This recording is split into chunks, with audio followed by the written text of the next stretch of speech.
Straw Hut Media. Hello, dear listeners. Gather around for this first episode of 2025.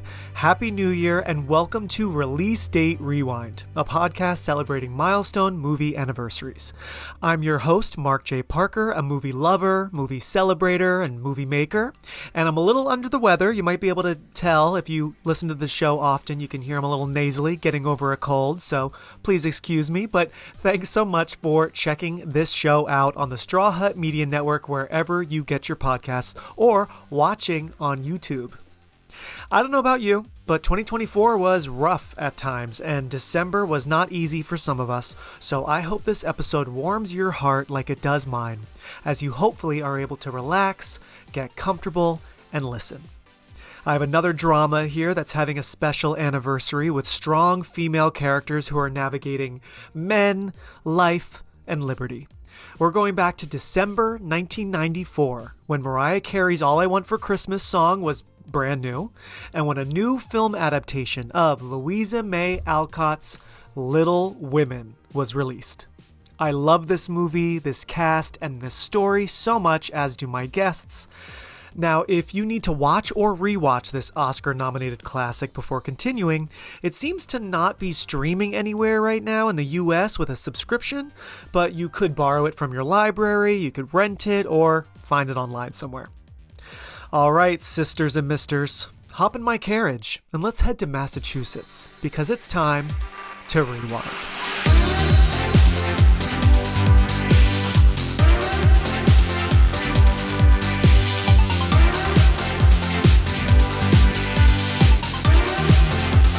Oh, okay. Are you going to keep the bun or are you going to let it all out? Oh, I'm letting it all out because my hair is actually post or pre-selling it to Dad for Dad. It's like pretty Joe March.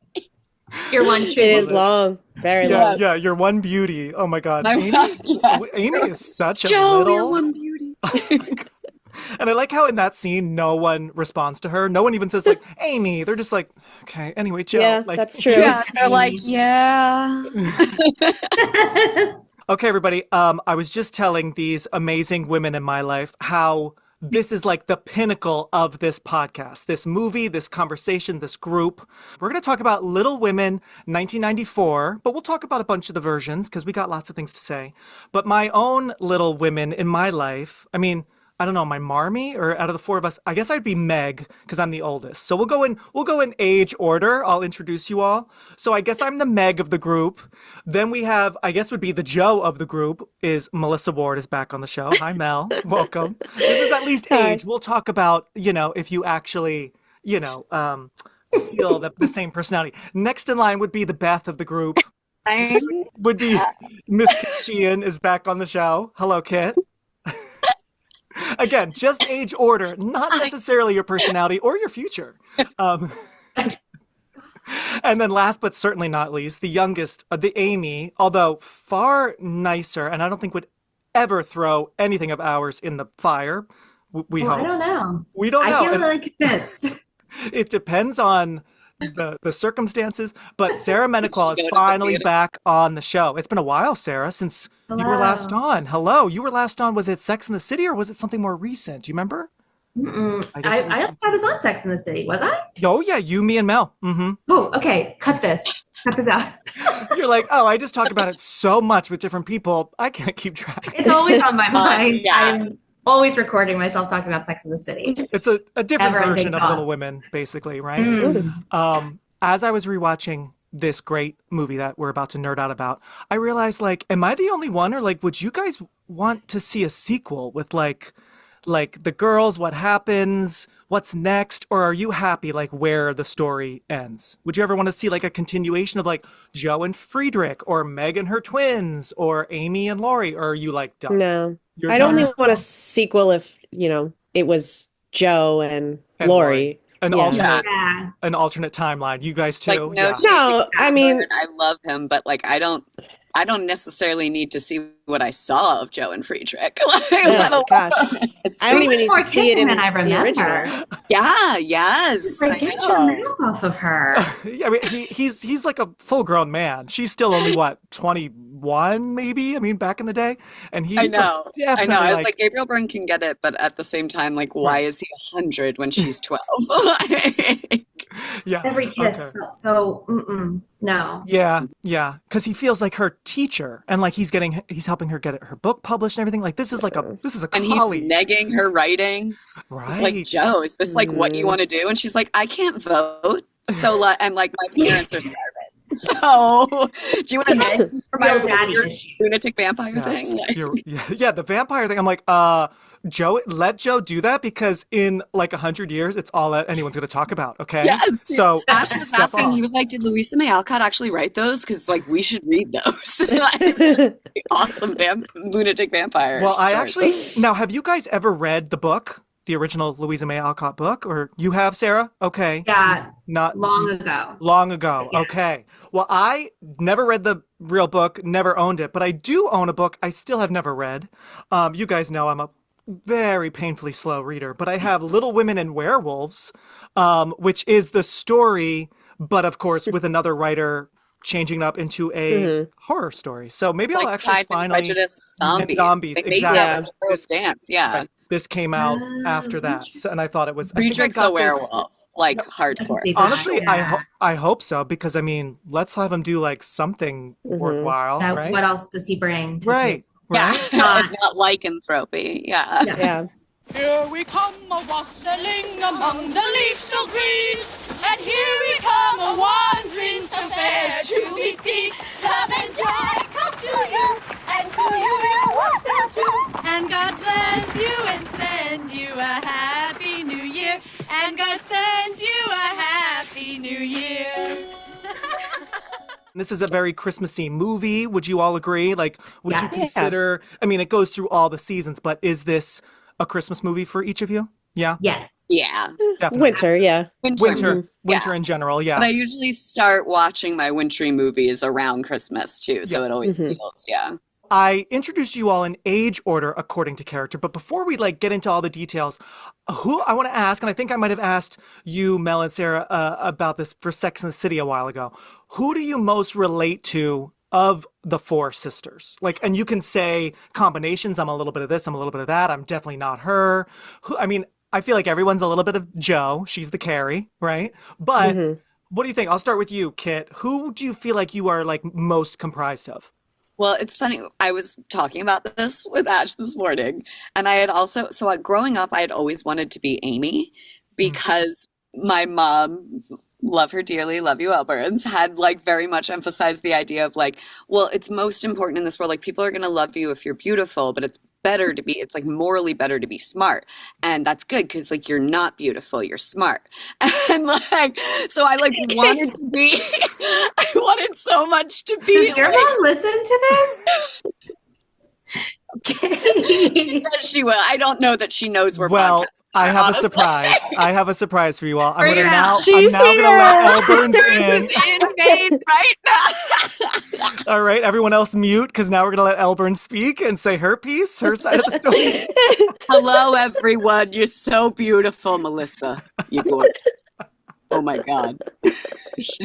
I told Kate she needed to fix her hair because Melissa's going to be on it. She said, Melissa's sick. And she said, Melissa's sick is still gorgeous. Thank you, Elburn.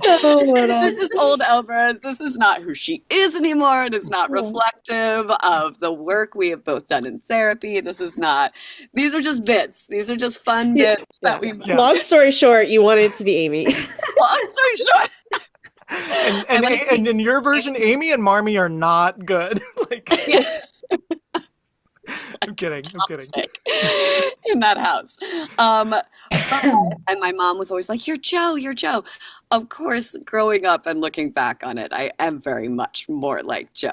She's very dramatic. She's very headstrong in that she would give up anything to pursue the dream of being a writer, to pursue this dream of telling stories. Right. But I'm also a little Beth because I do feel homebody. And I was even saying I'm also a little Meg, like completely independent of like prescribed gender roles. I love taking care of babies and I love cleaning houses and stuff. And I'm like, I do love that too. So Definitely a blend, as I think we all are. But That's yes. amazing. I love that. Well said. What about you, Sarah? How does the percentages fall for you, would you say? I think I am probably an Amy Sun, Amy Moon, Joe Rising. I think there's more Amy in me than not. Okay. With maybe a smattering of Joe. I'm definitely a homebody. I mean, I moved back to more, so I'm a homebody like Beth. I love my home. But I think our connection really begins and ends there. Yeah. Like going and holding someone else's sick kid. No, would never. Dark. I have that scene. Oh, I know. So You're tense. basically watching the death sentence it's basically. I don't know. She just freaks me out so much. We can talk about it later. Claire Danes. In that scene in Claire Danes, yeah.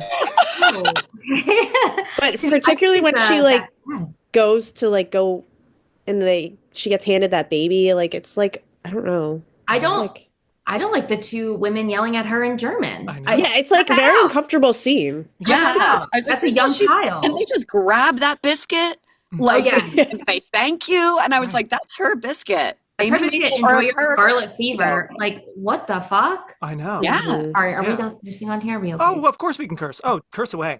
The way she holds the baby and I think the camera slowly zooms in, it's truly like a horror scene. Like it's like, oh shit. And the way she's like, and I know some of us don't love Claire Danes, and sometimes she's too much, but that Claire Danes cry chin wiggle will always get me. Oh yeah, I agree. And we're going to talk about her death scene because it if anything, somehow I've seen this movie so many times, it gets me even more as I get older. And the power of it, right? But the chin wiggle, and she's holding this kid and she's freaked out because she doesn't understand the language, but then also she knows something's wrong. It's just terrible. It's like, and she's too nice to be like, oh no. Be sentenced to death. She's almost like, why am I doing this? Why am I doing this? Yeah. But my other option is to drop a baby in a snowbank. What? Yeah, totally. It's so bleak. I know. Yeah. But okay, Sarah. So you're mostly Amy, definitely some Joe, not much Meg, you think? Who is Meg really? Right? who is Meg in Emma this Watson. world? Yeah. Right. Meg is just sort of standing there and correcting everyone, right? According to other people's rules. Yeah. I don't think I have big sister energy about me. And you I think really that's are not. what she is. So I don't think I have a ton there. Yep. You are the baby, as is Mel. I'll move over to Mel, the other baby in her family. How do the percentages fall for you? Who would you say you are?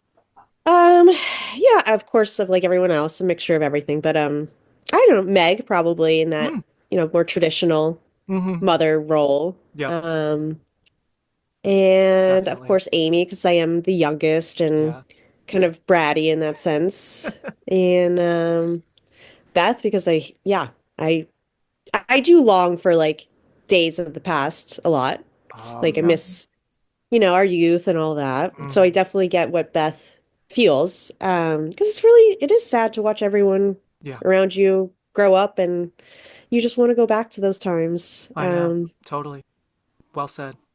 I don't know. Joe, actually, probably the least like her. Interesting. Okay. Yeah. You're a writer, though. Other than that, I don't relate to her too much. She's so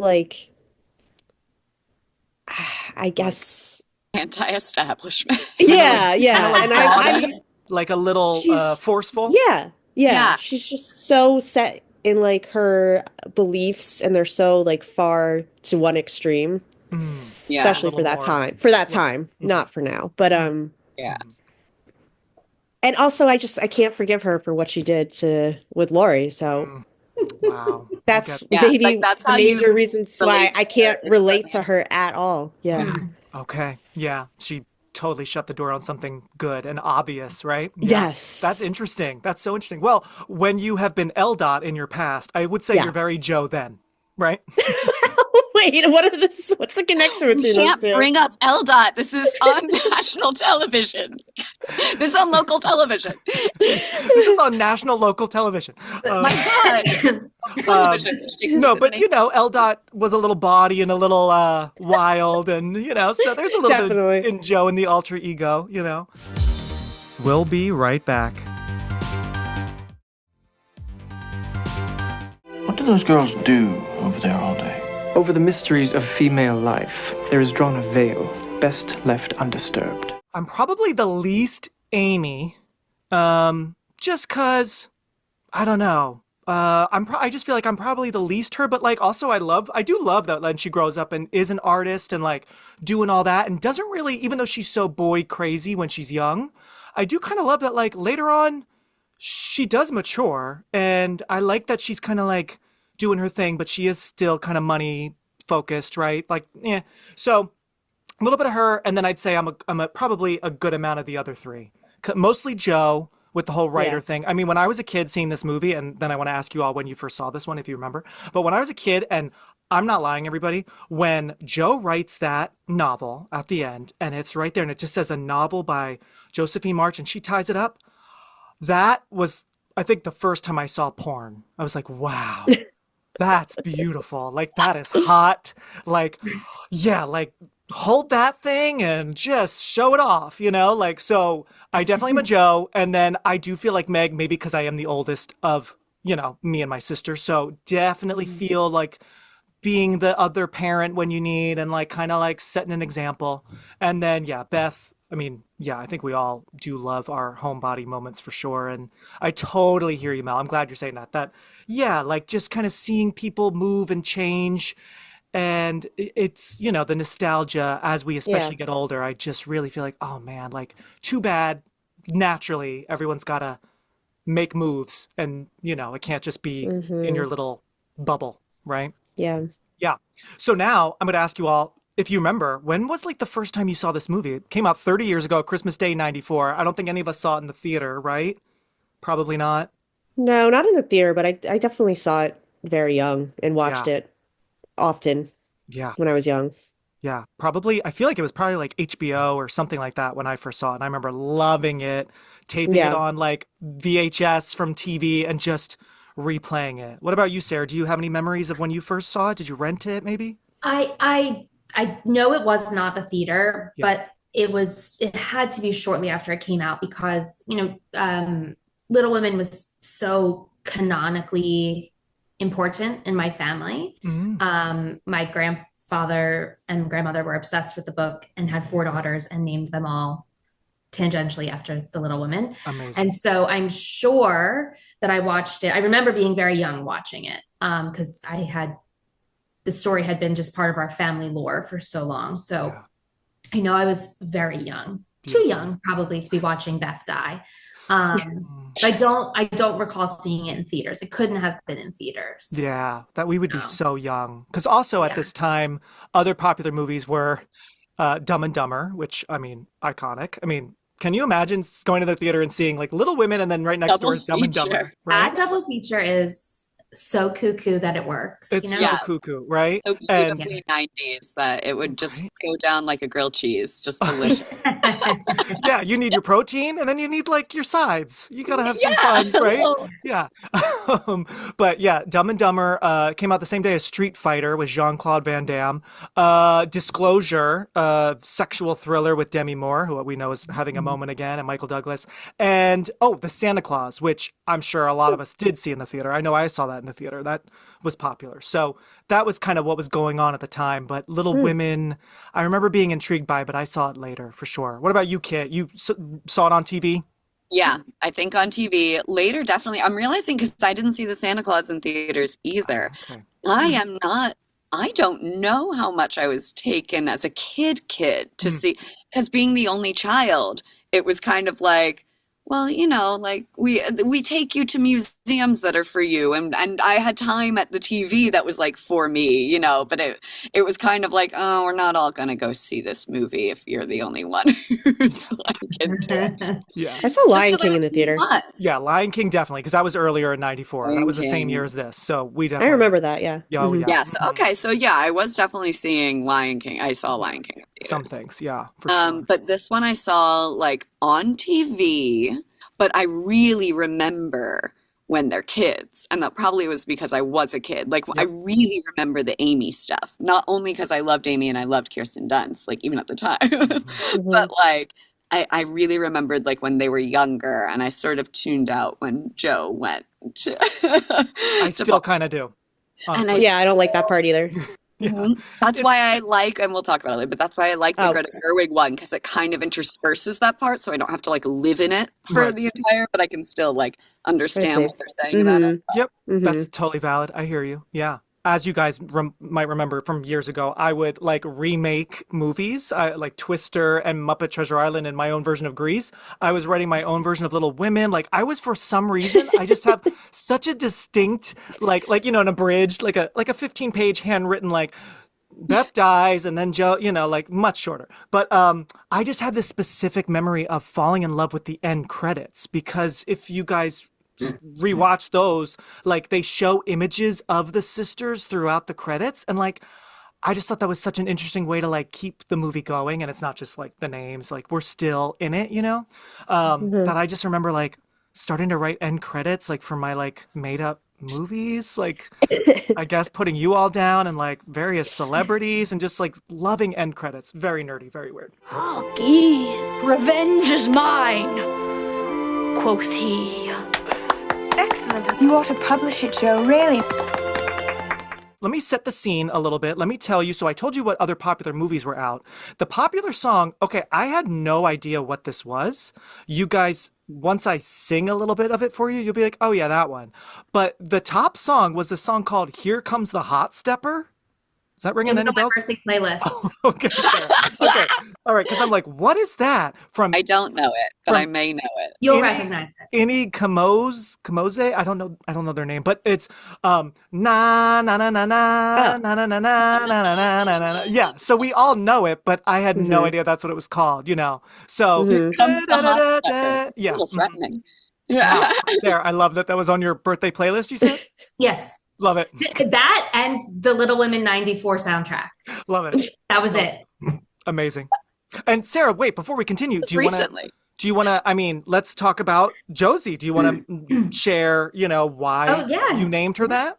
Yeah. So I have a daughter named Josie, and she is, it was in many ways for Jo March, who is one of my favorite literary characters and movie characters. And also honors my grandfather, Joseph, and her other great grandmom, Josephine. But she, for sure, the primary inspiration was Little Women. And she was born in March. So You're so right. Perfect. So perfect. And she is a demon. So I was going to say, who do you think Josie is? What's her makeup percentage of the four? Oh, that's a great question. I think she's probably 50% Joe, 50% Amy. Okay. Yeah. Very similar to Mom. That feels right. You know, yeah, those were the two. Yeah. What about you, Mel, for Gigi? I know it's early to tell, but who is she from the story? Can you tell? She's not an ensemble character, you know. She's gonna be the star of something else. She's the rich girls that like she's that one rich girl that tells Meg, I want you to be my pet. That is actually oh my God, no. Gigi has a soul. She's not like to be fair, that one rich girl who says that isn't so bad. The other ones are worse, right? In that scene. Because the ones like they have like views on slavery. It's like, oh geez, you know. I again forgot about that part. Me too, actually. Totally. Gigi's an artist. I'm surprised you wouldn't say Amy. She looks definitely. Yeah, again, too soon to say, but right. She really is just her own. She's a Little Women spinoff. The Jane Eyre. Like it needs to be named, not Little Women collectively. Me. My name. Little me. Emma. Yeah. But so now I'm going to just briefly talk about our stars and where they were in their careers, and then we're going to nerd out. So, of course, this we know is based on the, of course, Louisa May Alcott novel. This was the 5th feature film adaptation. Now, we all have seen the Greta Gerwig version. That's the last one. Have you guys seen any other movie versions other than these two? Because I haven't. No. Not all the way through. I've seen parts of the Catherine Hepburn one, and parts of the Liz Taylor one too. Yep. But literally only part, like in clip shows when I'm like looking, I'm like looking at a YouTube thing about the Little Women, the newer ones. What did it look like, Kit? Like, did it look like something you want to continue, or are you kind of like, I have other good versions? I don't know. I would definitely be very interested to watch the Katharine Hepburn one in full. I think I would still end up preferring the story of Little Women told through the more recent ones, just because I haven't seen the miniseries, but I really love the 1994 one and the 2019 one. So I'm like, I would like that still, I think. But Katharine Hepburn was so fascinating as Jo. Like, they really played up her physical, like the tomboy aspect. I watched this whole thing on it, and it was like really interesting. They were like, so she was like climbing and stuff. But then by the time you got to the 1994 one, they were like, well, you don't just like want to be a guy if you have independence. You might just be one, you want to tell your stories, and you're totally, so they had her more intellectual, and it wasn't about rough and tumble so much. Like, it was a little, but not. And then the Liz Taylor one, they were like, they made it, this is so fascinating. They made it in 1949, so it's post World War II. They had MGM did it, so it was Technicolor. Everything, they were like, everything was bright, not a hair out of place, and it was post-war. So instead of emphasizing how the March sisters were poor and trying to figure out like how you get by with one pair of gloves, they emphasize that like this post-war joy. They get $1, and instead of the girls talking about whether they're gonna like what they're gonna do, they go on a spending spree. They're like, let's go shopping. And they're like, let's buy Marmee all this stuff. Like, they literally added a shopping spree thing to be like, it's a very American thing to go Wow. Okay. Cool. I could see at the time that being very definitely time capsules. But... I could see that being like a very exciting moment for audiences at the time. But then seeing this version, which seems to be closer to the book, I mean, that's pretty different to have a shopping spree. I mean, you just can't. No shade at all to like a fun like, oh, we got a tinsel and we got to celebrate because it's been bleak. But I just feel like maybe Little Women's not the vessel for that story. Like just make another one, you know? Just make a knockoff. Can I ask a question while we're talking about them being poor? So I feel like at the start of the movie, they're saying they're poor because of the war and because he's serving in the war and he can't work and he has family money, but he's kind of rejected the family money, whatever. Why do they still seem poor years after he gets home? Why does it seem like their station never changes? I think because they like to give away their money and stuff and help other people. So, okay. Right. Yeah, they don't seem to have much coming in, and then they're giving some stuff away often. So yeah, they're kind of always like at the same. They're just like not motivated by money, you know? But like to the point where like I think it's because Ash was, while we were watching, he's like, why are they always just like giving away? Like he's like, what? Everyone's so like saccharine and sweet and just like, here you go. And I was like, well, I think that they actually tell the story well because Beth dies because of it. Like they give so much away that their daughter is so run ragged with it that she catches the scarlet fever and like dies. Right. Like, I know. I'm glad you're bringing that up because on this latest rewatch, I was kind of like, I mean, don't want to blame anyone. Obviously, like the Himmels, this German family, like are to blame because they got her sick. But Marmee definitely said to Beth, "I don't want to blame anyone. I don't want to blame anyone." But Marmee's like, "Go check on them." Right? She's like, "Go check on them for me, okay? While I'm gone." And Beth's like, "Yes, Marmee." And it's like, Marmee, like, like, why? She's a child. Yeah. She's what, 13? Right. Yeah, like.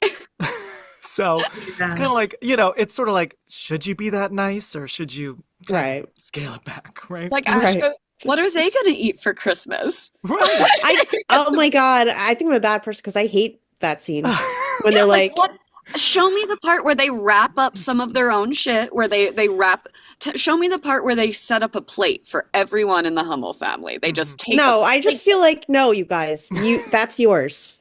You deserve it. You don't need to give that away. Mel's it looks really nice. Today, that is all yours. Okay, you have the day off.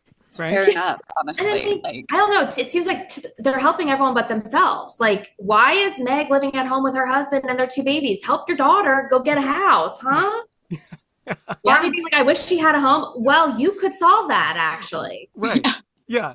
Yeah, you're right. Because at the end, I know we're jumping around, but I know Jo says to Friedrich, like, my aunt gave me this house, but it's like, well, why aren't Meg and her husband and their kids in that house? Unless, do they have a house of their own? I don't think they do, right? They do, but it's like, or I think they end up They, do they? I thought they were. I don't know, but at it's home. like if it is, maybe I'm just thinking of the 2019 one. Mm. If it is, it's like 2 rooms. Like it's not. Right. It's they talk about it not being enough. Columbia Pictures invites you to share the holidays with a family of little women. Out of the 4 girls, Meg is the one with, in my opinion, like the most kind of thrown away ending. It's like she finds love and she becomes a mom. Okay, but back to like the juicy ones. You know what I mean? Like, wait, the reveal of the twins have a daughter and a son. Girl, why are you just standing like what? It feels like she set it up. She was like, okay. When he comes in, like, okay, so I'm gonna be laying here, and then you do. But Mom, you say for you go. The original gender reveal party. Surprise! Their destiny You have a daughter. And a son. was wherever their hearts would take them. They had to like rehearse it because the nurse kept coming first. She was like, no, the son has to be second. Yeah. Oh my God. Yeah, Meg is like first, second, okay? 1, 2, why is this so hard for you? Come on. Oh my God, that's too funny.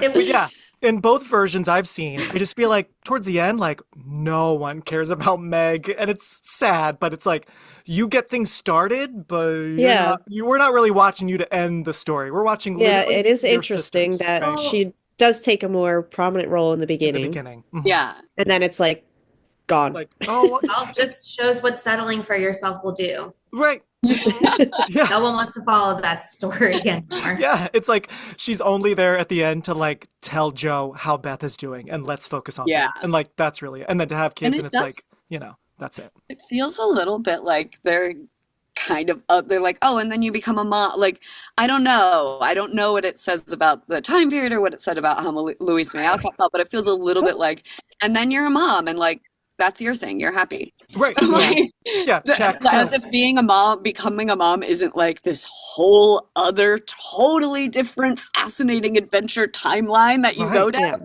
Yeah. Well, I guess it's maybe a reflection of how Louisa May Alcott felt about motherhood. I think so. That's what I was going to say. Did she ever I should have looked this up. Did she ever marry? Did she ever have children? No, I just Googled that.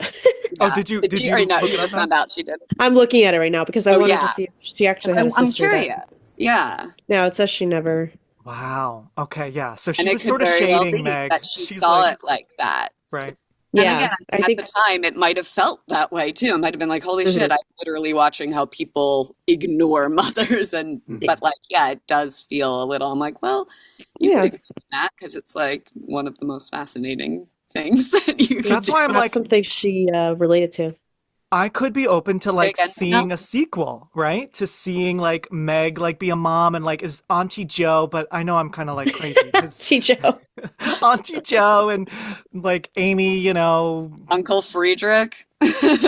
Maybe he dies. I don't know. Then it's starting to just becoming just like that. So maybe this is wrong. This is right? If I were going to be a writer, I'd go to New York and pursue the stage. Are you shocked? Very.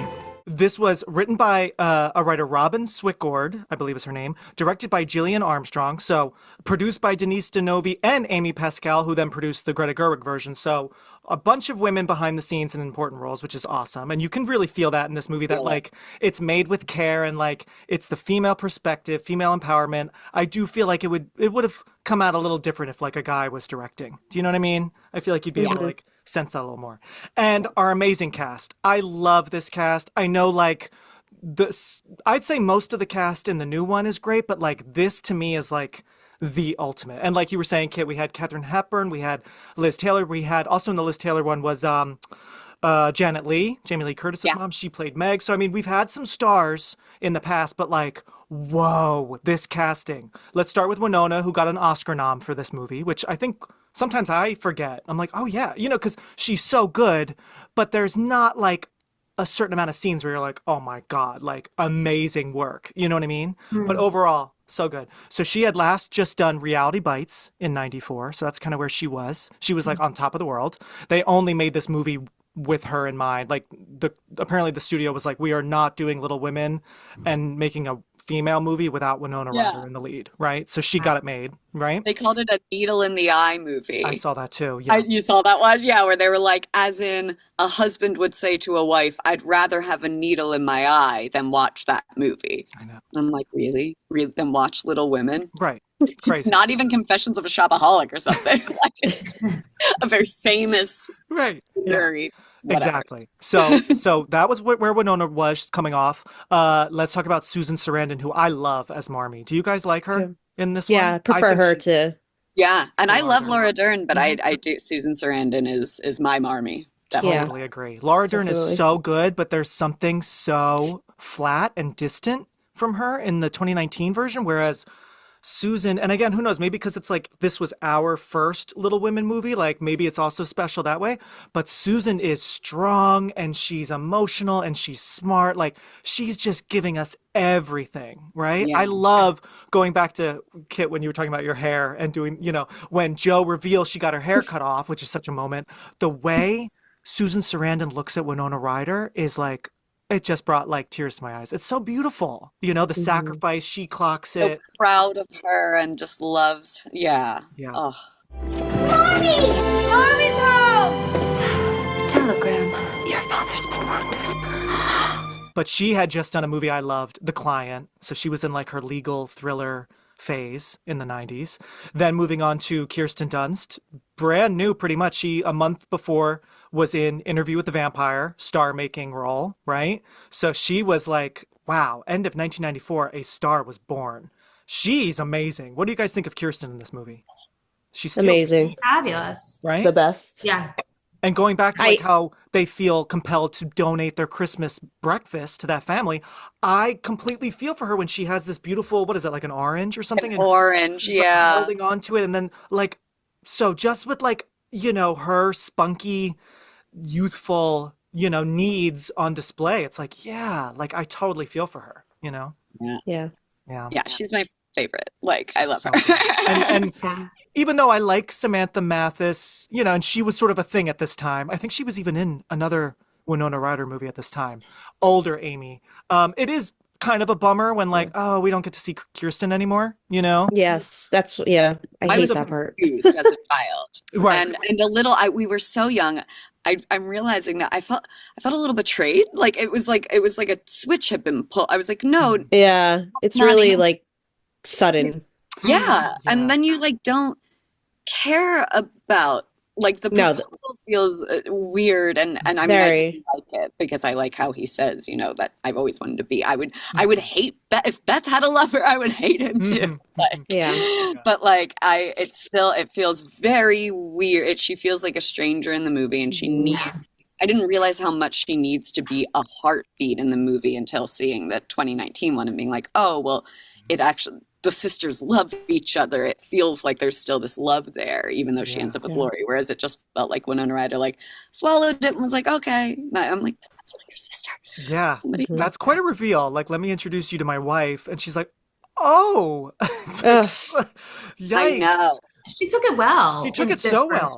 Well, she didn't want him. Yeah, she didn't want him. And by then she was into Friedrich, right? Yeah. Daddy writer Friedrich. But that's why I like the 2019 one. They even show that she's so lonely that she even is like, maybe I did mess up. Maybe I was crazy to do this to Laurie. That's true. And then finding that he's mad. And she does take it like, whoa, oh, okay. And then she's like, okay. No, that was for the best. It's ultimate. I made my choice. He made his choice and Amy made hers, and now they're happy. And so it felt more like she was dealing with it in that rather than just being like, yeah, no, like it doesn't make sense that she doesn't want him at least a little, a little bit in the middle of the night, whether you did the right thing. Right. This version, she's so like, I mean, and it's a very obviously feminist movie and like lots of great lines, but she is like so like feminist that she even says like, why do we even have to be a wife? Like, why do we have to get married? So she's like so opposed to that at all that she's not truly, considering the good, with Laurie and all that, right? Mm-hmm. Yeah. Oh man. But yeah, Kirsten is such a scene stealer. And I think also like Samantha Mathis is directed or maybe maybe she just could only be this way. As older Amy, we're like, there's not much spunk there at all. Like it's like Invasion of the Body Snatchers. Like where's your personality, right? A different person. It's weird. Yeah. And then it's funny. Then she and Christian Bale went on to be in American Psycho together a few years later. She has a role in that. So who is she in American Psycho? Is she the sex worker? No, she doesn't have a major role. She's on like hooked on drugs. She's like one of his coworkers' wives that I think he has an affair with, but he doesn't. She's not like a victim or anything. She's just sort of like a mess. Way better of a role for her than this too. Yeah. Like not saying anything, but just saying like that she did not shine in this, and it could have been direction and writing. And you guys might have seen, talking about some like casting stuff. Apparently the first choice, the producer, Denise Denovi, they decided like, it just doesn't make sense to have one actress play both. But apparently that was very common in the other films. Like it's the same, but there was something about like, they wanted to really show true to form the progression of age, right, in this one. But according to the director, that if they did decide to just have one actress do both roles, it was actually the first pick was Reese Witherspoon, which I could totally see. Oh, yeah. Definitely. That would have been good. Because she was very young, and then they probably she would have been able to kind of like, age up. Yeah. Age up and change her ways a little bit, right? Yeah. And she was definitely starting to, work at this time. So I thought that was interesting because she blends right in, and she is in American Psycho with some of these other actors. So weird. It does. Yeah, is she? Mm-hmm. Yeah. I never saw that movie actually. She's very funny in it. Oh yeah. So she's so funny. She's kind of like the 80s version of Amy, like very right in a way. Are you listening to me? Like what? Yeah. I need to return some videotapes. Yes. But and seeing it through like new, because Ash had only ever seen the 2019 too. So seeing it through he was like, he goes, I will say it puts it into and it does. It puts it into a different perspective to have Amy look so young when she burns the manuscript versus still being the same girl who marries Laurie. Because Ash is like, even though Florence Pugh looks young and she's obviously playing young, you can't help but the burning of the manuscript is such an egregious, like horrific betrayal that like you can only imagine forgiving a child for that. Like after like a year, like if your sister was looking like she was 15 and did it, that's like not and you're like 17, that's not a child. Like, so true. You're so right. Yeah. It makes it weird too. Him. Yeah. You know what? It really is unforgivable. I mean, wait. So I was going to ask this because Melissa, you have sisters. I was going to ask, like, I felt like Joe bounced back quite fast from that. Yeah. But I don't have sisters. I never fought with a sister. Is that normal rebound time or? Yeah. I mean, I guess you do get over things faster with sisters, but I just don't feel like the crime fit. Like, Joe didn't do anything. No. Yeah. Oh my gosh. To deserve that. It's awful. But I did like in the 2019 one, Joe is being more of an outward bitch to Amy during the scene where she's getting ready. She's like, you vain little kid. Like, all you do is talk to me about vanity and stuff. You don't even know how to read. Get out of here. She's like, oh, I don't know how to read? I do love how Joe calls Amy an ignoramus. She says, I will not have my sister be an ignoramus or something in this version. Certain lines that I had never really caught before. Yeah. So that is interesting that, they kind of give Amy more of a reason in 2019 to do it, but I'm so glad you're bringing that up, Kit, that what Ash said, because it was weird seeing Florence Pugh do it, where it's like, oh, you're just a fucking bitch. Whereas like I've seen you in Midsummer, you're a grad student. Right. Like grad students don't behave this way. But seeing a true 10-year-old, it's like, oh, I hate you so much, but like you don't know any better. Like this is a big lesson for you as well, Yeah. It's awful. Yeah. I remember I think it's just so something sisters can forgive, but as an audience, I don't think it's forgivable. That's interesting. Yes, we always, at least for me, hold on to that. Yeah.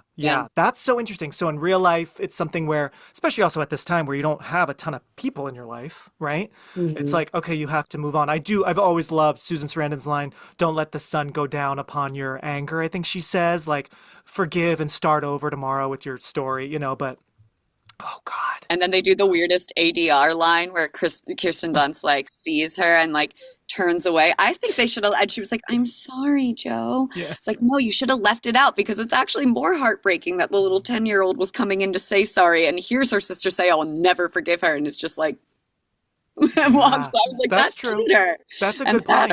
Yeah. Oh man, Joe lets her have it. Rightfully so. She says, you are nothing.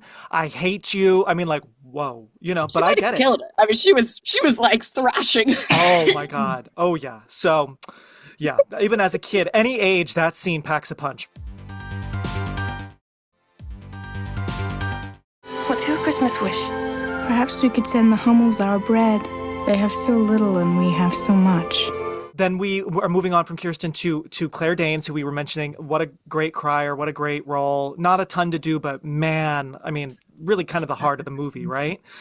She was on My So-Called Life at the same time. So she was really starting to blow up, about to do Romeo and Juliet with Leo. So like new, very in-demand talent. I think she ended up getting an Emmy nom, which wouldn't have happened yet for My So-Called Life. That would have been later, I think, in 95. So she wasn't like award nominated yet, but like I feel like she and Kirsten were definitely like the new it girls. Like casting was like, we got to get them, right? Mm-hmm. And then we have Trini Alvarado, who didn't end up doing a ton, not nearly as famous as these other women, but I've always loved her as Meg. I think she's great. I think she's a little bit, for me, a little bit more memorable than Emma Watson was in 2019. What do you guys think? Maybe not? Yeah. I liked her as Meg. Equal. Yeah. Yeah. I think see my picture. She looks so of the time. Like, yeah. She's the face I picture when I picture the Little Women poster. She's who my brain conjures first. Yeah, that's interesting. Yeah. She's very period looking. And it's very nuanced. Like it's layered, I think.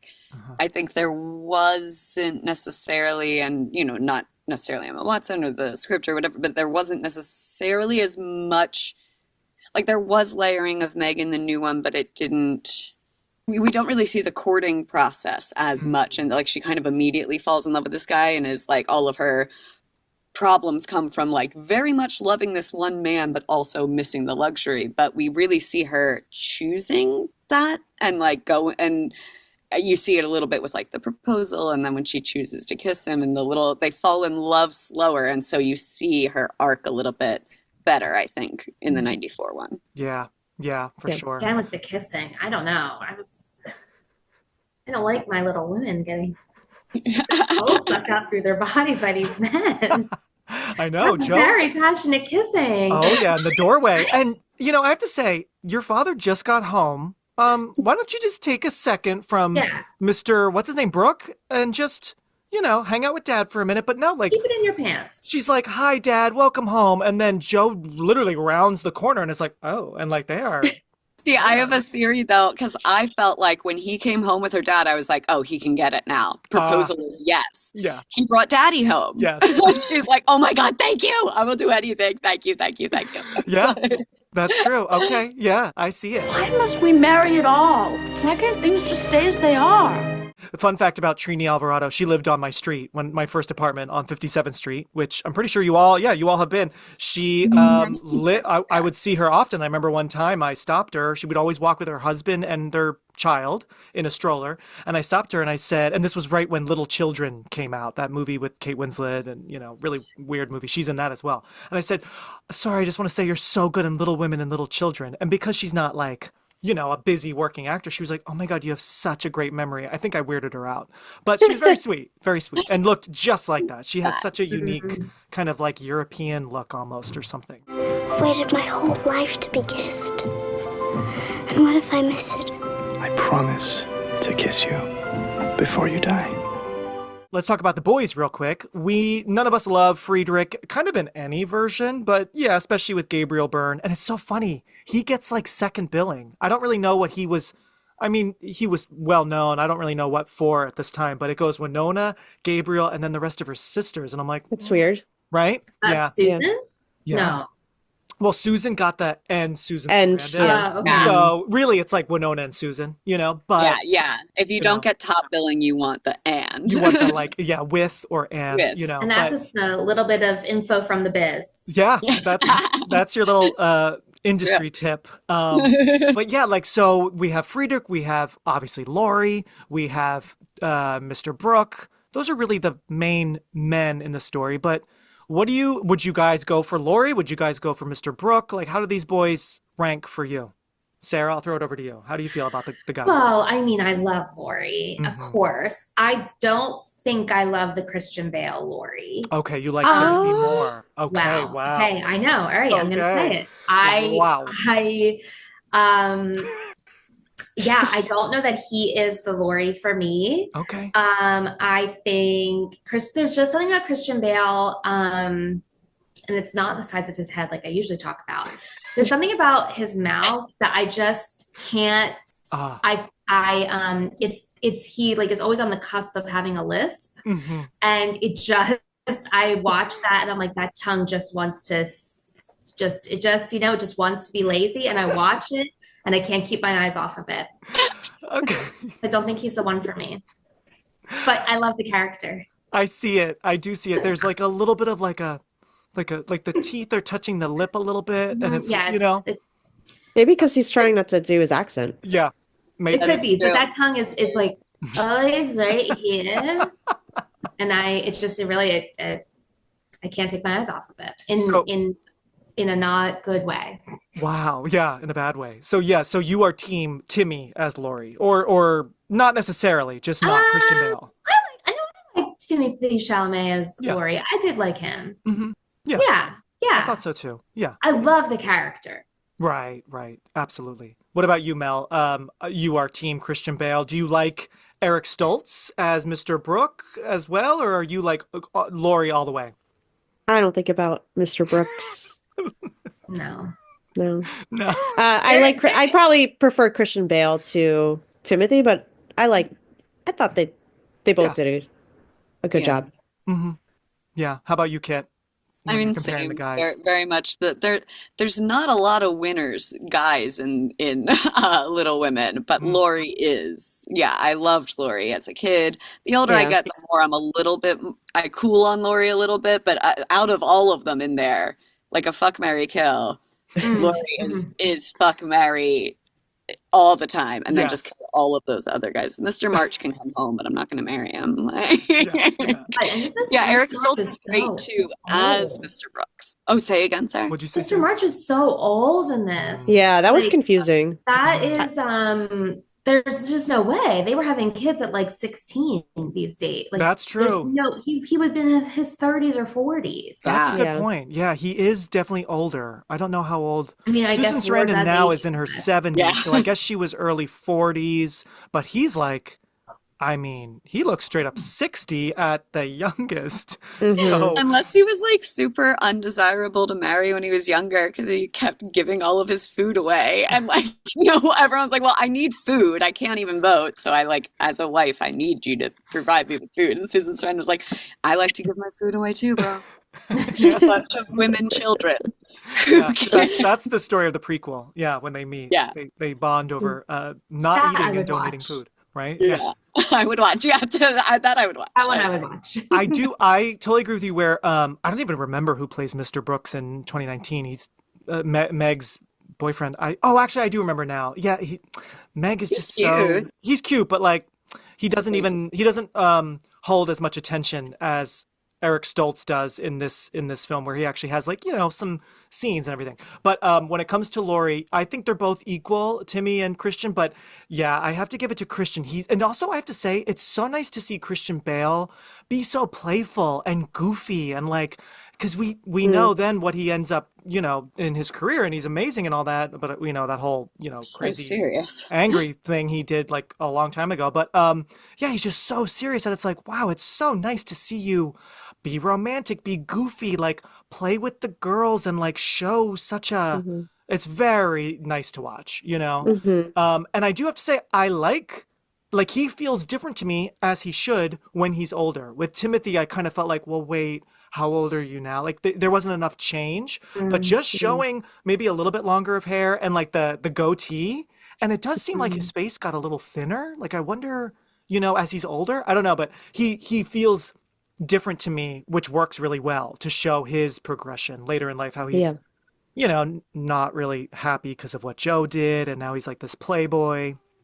So that all works really well for me. Yeah, that's true. Timothy Chalamet, I thought he was incredible as Laurie. I loved his acting, but that's true. You don't see the change as much. Whereas with Florence Pugh, and I think Florence Pugh had a bigger hurdle because you have to go from being like 11 in a room of like 11-year-olds. I love that scene in the 2019 one where she's like being reprimanded in school and it's like very obvious she's a grown woman in a room full of children. She's like, God, I'm like, why are you mad at what they're doing to you? They're babies. You'd be like, she's like sitting really low, like I know. But she did such an incredible job, just like her Amy grown up, she doesn't look any different really, but she holds herself so much more maturely that transformation is you feel the time in her having passed, but not necessarily in Timmy. Totally. I have loved you since the moment I clapped eyes on you. Daddy, please don't ask me. I would say I love the proposal scene. I mean, even though it's heartbreaking, but I think I guess every time I watch it, I still have hope that it's gonna turn out differently. I think it's so like they are so good together. Yeah. Also, and I love them being romantic. No one's ever looked more beautiful ever at any moment in time ever on the face of this planet than Winona Ryder looks in that scene. Yeah, I love the way she looks too. So breathtaking. I know. Like the wildflower. So feminine. Oh yes, I love the flowers in her hair. Yeah, I know. And I love it. At the start of the movie, she seemed so uncomfortable in her hair. Like you could see her like fixing it a lot and stuff. And then she cuts it all off and now the hair has grown and it feels like it was a choice to let it grow. And I don't know why, just like, I'm like, oh, the hair suits her now. Like now it feels like I love that scene. Great point. Yeah, me too. Beautifully set. That's very dramaturgical too. Like that's a very, the interpretation of having that. I love But I also feel like it's the last scene before things like really change in the movie. That's true. That's a great So, point. That's kind of That's when my favorite scene. Saying goodbye. Yeah, to, that's like, when I youth. disengaged as a kid and a little bit as Isn't the time jump after that? Yeah, I think it is, right? I thought it was a time it's jump right before it. before. Yeah. It's right Oh, was adult Amy at the wedding? Yeah. Okay. Yeah. It's funny. We've all seen this movie a bunch of times, and I'm part of the fun of doing this podcast, as you guys all know, is like rewatching it and being like, oh, that's the order of things. I completely forgot, guys, that Claire Danes, like Beth, is alive for much of the story. I thought she died before the time jump. So I'm like, like you know what's actually on that note, something I don't like. I find it so sad. I hate that Beth dies. It's so sad. But I always did find it like, I don't know. I didn't like how they kind of almost make her die. And then she lives for several years after that. And then we have her official death scene. Right. Yeah. Like I thought I know that's the point. When Joe thinks that she's dead and she, goes to her bed and it's empty. Like, I also thought she was dead.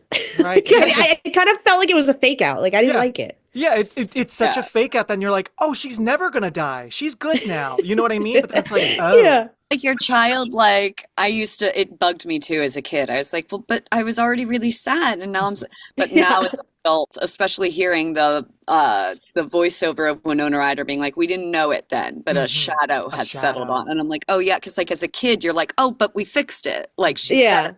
Correct. And it's like, but her body is weak from it. Yeah. Well, I mean, anyone with two eyes, because they had her like in gray makeup laying on a couch with a cat. I'm like, does anyone want to check in on her, by the way? Like, don't make her dance around that maypole at the wedding. The girl is literally like has a pallor of someone. She looks so bad. Oh my God. Yeah, seriously. You're right. Like, she's fine. Let her take the air. Give her some broth. Like, hello, put her feet up. What are we doing here? I wrote in my notes during the wedding that everyone's looking stunning and she's like got this paleness and even her hair is dull. Like all color is just sort of washed away from poor Beth and she's just hanging on and that's why I feel like they should have just had her pass away rather than keep the sickly looking person right. around, because she doesn't really serve much of a purpose after. 4 sisters followed their dreams. Joe, you have so many extraordinary gifts. How can you expect to lead an ordinary life? You should be writing from the depths of your soul. Found their love. Does Dad go back to war? Like, he comes home, but we don't really ever see him again, right? Yeah, he comes home, but he's hang out. He's injured, so I don't think he's injured. So does he stays anything. home. Okay, yeah, he just stays home. Okay, because we never really see him again, at least like nothing that's that memorable. So yeah, so I guess, yeah, you're right. So I guess Marmee doesn't necessarily need Beth to stay home, because I was going to say they're at least each other's companions, but now husband's back. So yeah, Beth is just sort of there like to...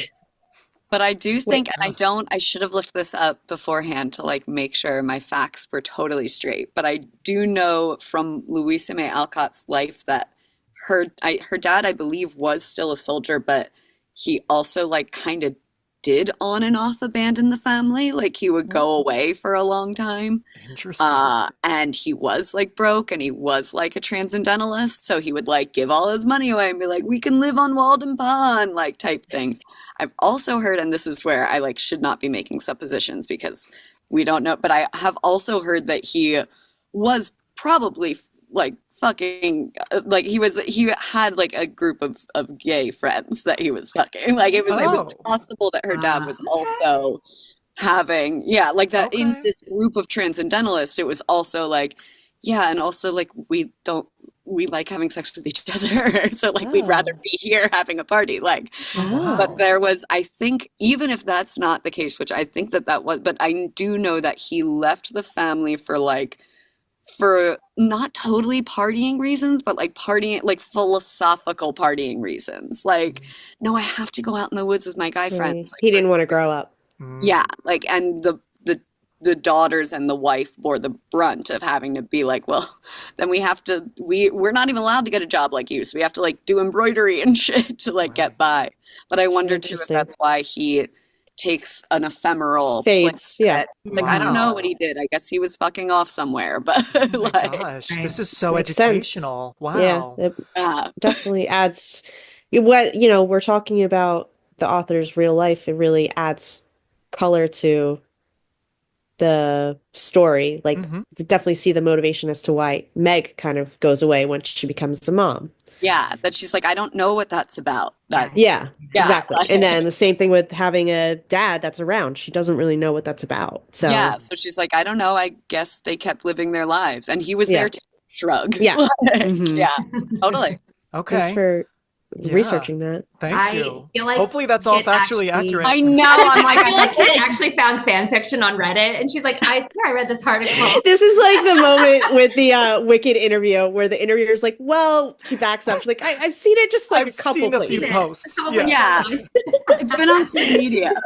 I love Cynthia Erivo right after. She was like, and Cynthia Erivo was like, am I queer media? Like she was like thinking to herself, like she's like, let me cover my tracks here. Actually I just saw it like 1 or 2 times.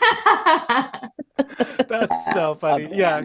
Well, hey, I'm going to leave it in and we're going to hope for the best. And I love that, Kit. That's a really interesting backstory. Yeah, I'm like going and reading it. Yeah, Eden's Outcast, the story of Louisa May Alcott. And I just don't know anything about Why don't we have a biopic of Louisa May Alcott? Wow, Sarah, excellent question. Excellent. We might get one. Yeah. That'd be so interesting. And it could basically sort of be another Little Women adaptation in a way. Yeah. That's what I think like 2019 was kind of like an adaptation of it that like really references her life. But I would like a straight up, no, this is her life. None of the flowery stuff that she like made up because that was the story she wanted to tell, you know, like this was straight up what happened, you know? Right. I don't know if you guys saw a few years ago, it was actually pretty good. Saving Mr. Banks is the story. It was Emma Thompson as P.L. Travers who wrote Mary Poppins, the book, as they're making the movie. It's a fun watch. I'm sure it's on Disney Plus. Yeah. Tom Hanks is Walt Disney. But that could be really interesting where, it's a biopic about Louisa May Alcott, but specifically kind of framed as she is writing Little Women maybe, and like getting really popular with that. Like that could be really interesting with flashbacks that are similar to what happens in her story, I think that could be really cool. Sarah. Yeah, and to Wow. see the way she like changes, like to see the parts where her relationship is strained with her dad, is strained with her dad, and then seeing her write The gay this sex thing. Yeah. What? Because of the cat. I'd like. First of all, I would like to see the gay sex. I'd pay extra. I can picture little Louisa, you know, Kirsten Dunst Daddy? look like now, like opening the door, you know, in the trailer or something, and, right? Well, yeah. Guess who's gonna get injured in the Civil War in my book? From girls to women. Didn't I say I would kiss you before you die? I think this version does not play up the comedy that exists in the book and also in the 2019 version. And so like there is very few and far between the laughs, but Jo crying about her hair makes me giggles when she's crying, and Beth's like, oh my God, are you upset about father? And she's like, my hair. Yeah. So cute. What person hasn't had a bad haircut in their life and been like, oh my God, what have I done? Yeah. And I thought it was just so human and so like evergreen. It doesn't matter where we are. Everyone's made a mistake with their hair at some point in their life. And it like in a movie that's full of incredibly like noble and deeply moral messages, to just be like, I'm having a moment of vanity. It's really nice. It's really, really important for that character, I think. Totally. Too. I love that too. Yeah. Because you really think it's something else. Because Beth, like you're saying, Beth is so moral. Beth doesn't have much of a sense of humor. Love you, Beth, but you don't, right? So it's nice. It's nice to, have that moment with Jo. I love that scene too. And sorry, Sarah, I had to step away. Did you bring up the other hair scene? The Meg burning? Meg's hair. I remember that so distinctly as a kid. I was like, that can happen. Right? I know. I just wanted to tack that onto your hair thing. That did happen to me. Jermaine Brown did that to me. She did my hair for Carousel, which we were all in. Oh my God. And she burned my hair off. And she said to me, you have curly hair, so I thought that I could hold it on much longer. And literally it singed my hair off Oh my God, I don't remember this. I think I have some PTSD, and I think that's why that was not on my top 5 list. Okay, yeah. That's pretty disturbing. Thanks, Jermaine. Yeah, I remember like what you just said, Kit, like I didn't know that could really happen. So it's like, oh my God, what? And then I think I was at Shayna Bellin's house one time and we were like doing spells, and I remember that was the first time I smelled what burnt hair smells like, because her hair was caught on fire. And I went back to Little Women like, oh yeah, when they're like, what's that smell? Like I was like, I guess it has a distinct smell. And then I smelled it at Shayna's house. So there you go. What's that strange smell?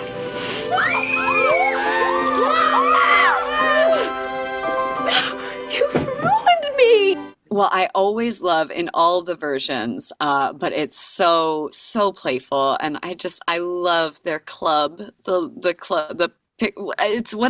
Society. The Pickwick Society.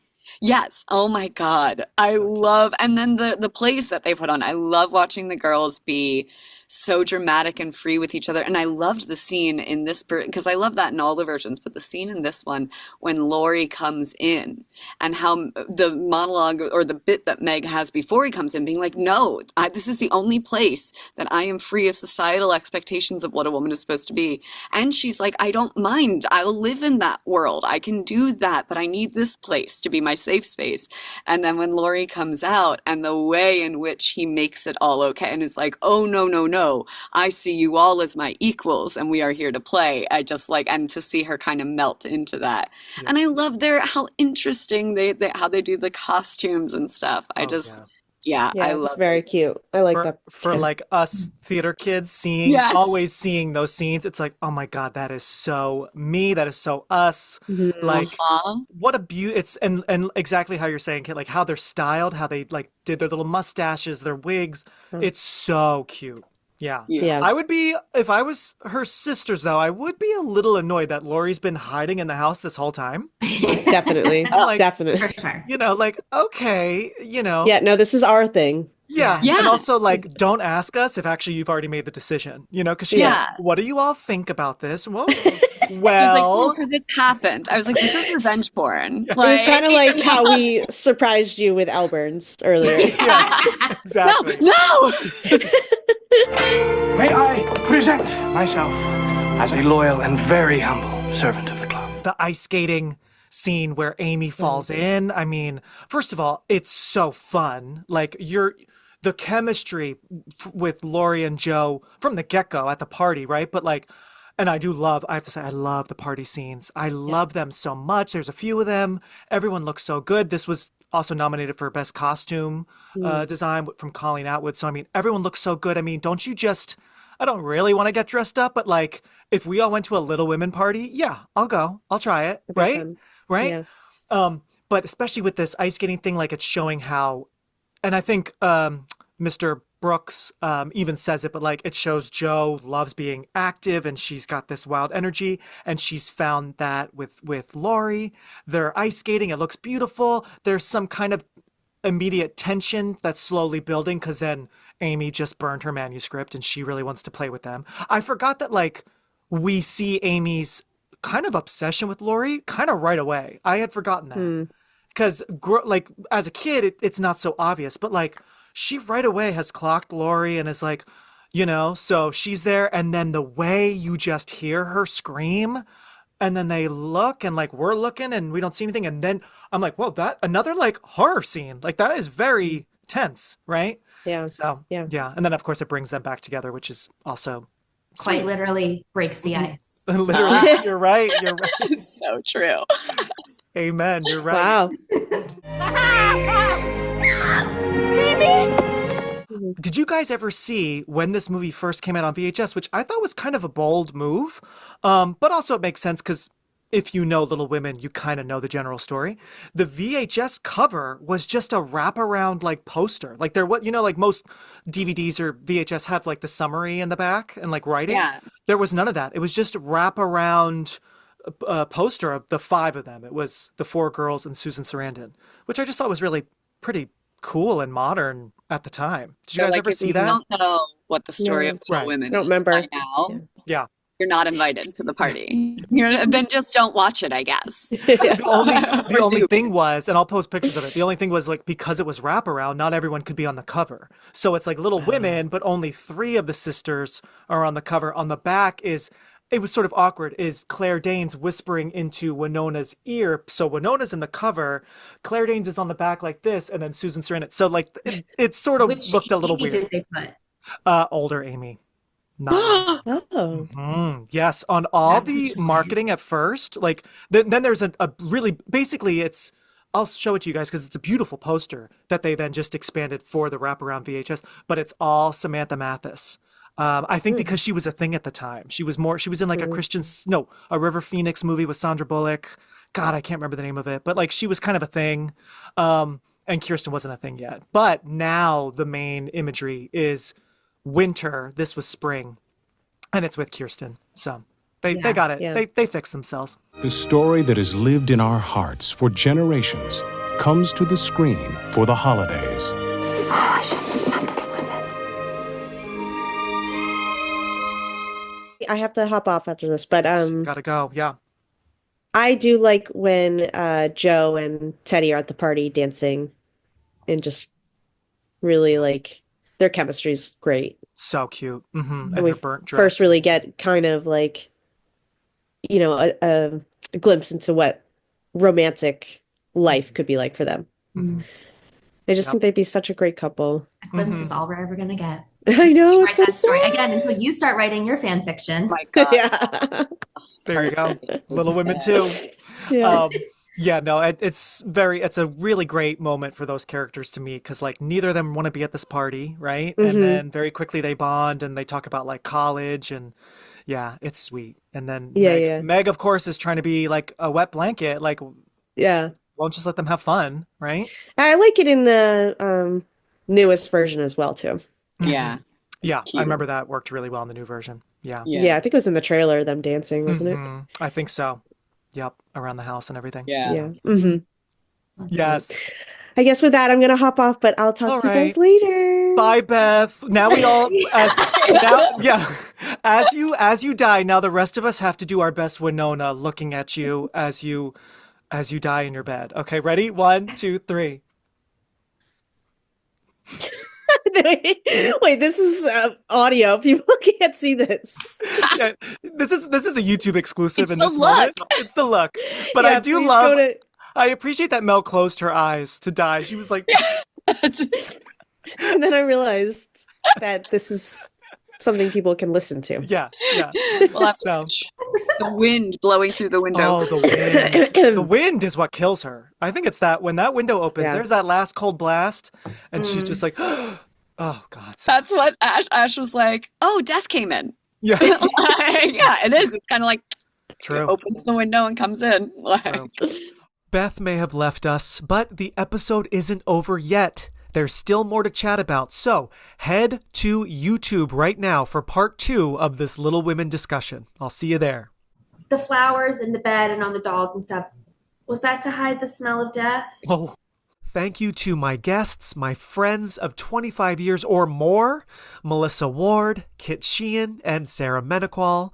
The 4 of us were just reunited in person over the holidays, so if you haven't already, please follow me on Instagram at Release Date Rewind to see a picture of us together, plus more footage of this conversation and movie and more. Please leave a rating or review on the podcast app you're using, or a thumbs up on YouTube if you like this episode. Thanks Straw Hut Media, Kyle Motzinger, Greg Clements, and Portland Media Center. Continued in the following edition. Excellent installment, Mr. Snodgrass.